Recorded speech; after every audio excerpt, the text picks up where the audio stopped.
يا جماعة مش قادرين نحجم قلة الأدب اللي حاصلة في المجتمع المصري اللي بقت فجة قوي من الشباب والبنات.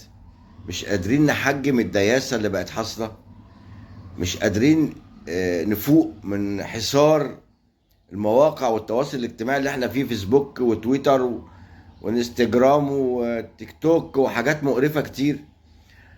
على الأقل خد تليفون بنتك أو تليفون ابنك، أو خش اعمل له اد على التيك توك وتشوف هي بتنشر ايه، هو بينشر ايه. يا جماعه ده احنا لو راجعنا لسحبات الرايات الحمر مش هتبقى كده والله. ما كانوش بيعرضوا نفسهم زي ما بناتنا بتعرض نفسها على التيك توك. يا جماعه والله العظيم عيب.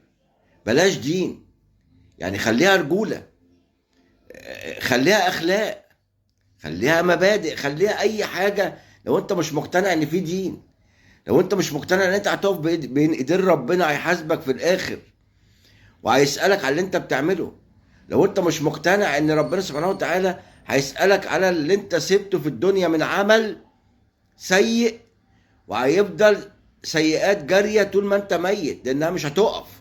اللي شيرته من شر هيفضل سيئات جارية عليك. فوقوا وحاسبوا انفسكم قبل ان تحاسبوا. يتوب علينا ربنا.